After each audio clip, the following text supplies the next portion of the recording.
Hello students, I hope आप लोग अच्छे होंगे। आज के इस लेक्चर में हम बात करेंगे जुडिशियल सेपरेशन की। Judicial separation it's a matrimonial relief जिसको section 10 of Hindu marriage act 1955 के अंदर डिफाइन किया गया है। जैसे कि नाम से ही पता लग रहा है, जुडिशियल सेपरेशन मतलब कि separation by judiciary. Judicial separation की डिग्री मिलने के बाद हस्बैंड एंड वाइफ जो है वो सेपरेटली रह सकते हैं बिना अपनी मैरिज को डिसॉल्व करे। मतलब अगर for a particular reason husband and wife साथ में नहीं रहना चाहते तो वो जुडिशियल सेपरेशन की पिटीशन फाइल कर सकते हैं कोर्ट में, जिसके बाद वो अलग अलग रह सकते हैं बिना अपनी मैरिज को डिसॉल्व करे। एंड अगर फिर भी 1 साल तक अगर वो कोहैबिट नहीं करते, रिकॉन्साइल नहीं करते डिग्री मिलने के बाद भी, तो फिर वो डिवोर्स के लिए फाइल कर सकते हैं।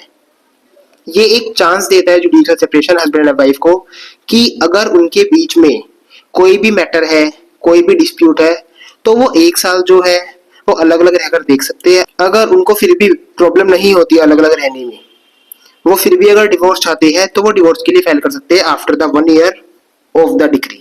अब बात करते हैं इसके की फीचर्स की। तो first of all it's a legal provision जिसको section 10 of Hindu marriage act के अंदर डिफाइन किया गया है। इसके लिए फाइल कौन कौन कर सकता है? Either spouse can file a petition for a judicial separation, मतलब हस्बैंड एंड वाइफ दोनों में से कोई भी फाइल कर सकता है। ग्राउंड्स की बात की जाए जुडिशियल सेपरेशन के, तो अडल्ट्री, क्रूअल्टी, डिसर्शन। डिसर्शन का मतलब है the intentional permanent amendment of one spouse by the other without reasonable cause, consent और इंटेंशन टू रिटर्न। मतलब जब एक स्पाउस अपने पार्टनर को लीव कर देता है विदाउट एनी रीजनेबल कॉज, बिना उसके पार्टनर की कंसेंट से, वो भी इस इंटेंशन से कि अब वो वापस उसके साथ नहीं रहने वाला, तो उसको डिसर्शन कहते हैं। मतलब कि अब वो अपनी मैरिटल ऑब्लिगेशंस को फुलफिल नहीं करने वाला है। अब कन्वर्जन की बात की जाए, मतलब जब एक स्पाउस बिना अपने स्पाउस की, मतलब बिना अपने पार्टनर की कंसेंट के अपना रिलीजन चेंज कर लेता है, मतलब हिंदुज्म छोड़ के वो किसी भी अदर रिलीजन के अंदर जो है चेंज कर लेता है खुद को, तो उसको कहते हैं कन्वर्जन। अनसाउंडनेस ऑफ माइंड के बारे में आपको पता होगा। जब किसी भी ह्यूमन की मेंटल स्टेट ठीक नहीं होती है, मेंटली इल होता है, मैरिज का नेचर समझने के लिए जो है वो सक्षम नहीं होता, कोहैबिटेशन करना मुश्किल होता है, तो उसको कहते हैं अनसाउंडनेस ऑफ माइंड। लेप्रोसी की बात की जाए, ये इनक्यूरेबल कम्युनिकेबल डिसीज होती है, मतलब जिसका कोई क्योर नहीं होता है, एंड ये पर्सन टू पर्सन स्प्रेड होती है। वेनेरियल डिसीजेस की बात की जाए, इनक्यूरेबल सेक्सुअली ट्रांसमिटेड डिसीजेस जो होती है उनको वेनेरियल डिसीजेस कहते हैं, और ये भी ग्राउंड है आपका जुडिशियल सेपरेशन का। अब बात करते हैं रिनंशिएशन की। मतलब जब भी कोई पर्सन संन्यास ले लेता है, मतलब अब वो अपनी मैरिटल ऑब्लिगेशन फुलफिल नहीं करने वाला है, अपनी ड्यूटीज जो है उसने छोड़ दी है सारी की सारी, अब वो संन्यास ले रहा है, अब वो अपनी मैरिटल जो लाइफ है उसको नहीं निभाने वाला है। अब बात करते हैं प्रिजम्पशन ऑफ डेथ की। मतलब अगर कोई भी पर्सन जो है वो 7 ईयर और मोर देन 7 ईयर से मिसिंग है, तो मान लिया जाता है कि उसकी डेथ हो गई होगी, और ये ग्राउंड है आपका डिवोर्स का। नॉन रिजम्पशन ऑफ कोहैबिटेशन की बात की जाए, after degree of restitution of conjugal rights, मतलब रेस्टिट्यूशन ऑफ कॉन्जुगल राइट्स की डिग्री मिलने के बाद भी अगर 2 साल तक कोहैबिट नहीं करते हैं हस्बैंड एंड वाइफ, तो जो है उनको जुडिशियल सेपरेशन की डिग्री दे दी जाती है। ये रेस्टिट्यूशन ऑफ कॉन्जुगल राइट की डिग्री से बिल्कुल अलग होती है। रेस्टिट्यूशन ऑफ कॉन्जुगल राइट्स की डिग्री जो है वो हस्बैंड एंड वाइफ को बोलती है कोहैबिट करने के लिए, साथ में रहने के लिए, अपनी मैरिटल ऑब्लिगेशंस को फुलफिल करने के लिए।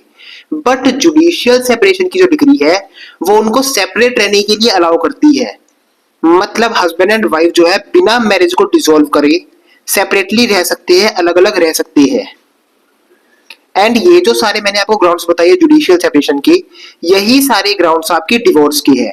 मतलब जब भी हस्बैंड और वाइफ डिवोर्स के लिए फाइल करते हैं तो कोर्ट की कोशिश हमेशा यही रहती है कि डिवोर्स ना देकर उन्हें जुडिशियल सेपरेशन या फिर रेस्टिट्यूशन ऑफ कॉन्जुगल राइट्स की डिग्री दे दी जाए, because it's a matrimonial relief.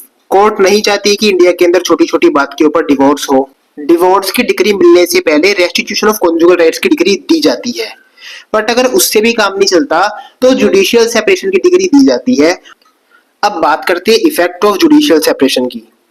तो जो जुडिशियल सेपरेशन है ये हस्बैंड एंड वाइफ दोनों को परमिशन देता है कि वो बिना कोहैबिट करे सेपरेटली रह सकते हैं, विदाउट अपनी मैरिज को डिसॉल्व करे बिना डिवोर्स के। Property rights, inheritance rights and जो अदर मैरिटल ऑब्लिगेशंस होते हैं उनके ऊपर इस चीज का कोई भी इफेक्ट नहीं पड़ता है। रिकॉन्सिलिएशन और डिवोर्स की बात की जाए, द कपल में reconcile and resume marital life, मतलब जो कपल्स है उनके पास राइट है कि जुडिशियल सेपरेशन की डिग्री मिलने के बाद वो रिकॉन्साइल कर सकती है, अपनी मैरिज लाइफ को रेज्यूम कर सकती है अगर वो चाहे तो। बट अगर वो फिर भी नहीं चाहते रिकॉन्साइल करना, फिर जुडिशियल सेपरेशन की डिग्री मिलने के 1 साल बाद वो अंडर सेक्शन 13 क्लोज 1A के अंदर डिवोर्स के लिए फाइल कर सकती है। पर्पस बहुत सिंपल सा है जुडिशियल सेपरेशन का, ये प्रमोट करता है रिकॉन्सिलिएशन को।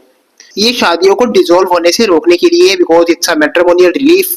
कोर्ट नहीं चाहता कि इंडिया के अंदर छोटी छोटी बातों के ऊपर लोगों का डिवोर्स हो। कोर्ट की कोशिश मोस्टली यही रहती है कि वो डिवोर्स की डिग्री देने की जगह रेस्टिट्यूशन ऑफ कॉन्जुगल राइट या फिर जुडिशियल सेपरेशन की डिग्री देके हस्बैंड एंड वाइफ को एक चांस दे कि अगर वो साथ में रहना चाहे तो रह सकती है। बट अगर फिर भी वो नहीं रहना चाहते एक दूसरे के साथ डिग्री मिलने के 1 साल बाद भी, फिर वो फाइल कर सकते हैं डिवोर्स के लिए। तो आज के लेक्चर में बस इतना ही। अगर आपको कोई भी डाउट है आज के टॉपिक से रिलेटेड तो आप कमेंट कर सकते हैं, और अगर किसी भी पर्टिकुलर टॉपिक के ऊपर वीडियो चाहते हैं तो टॉपिक का नाम भी कमेंट कर सकते हैं। फिर मिलते हैं एक नई वीडियो के साथ, तब तक के लिए टेक केयर, बाय बाय।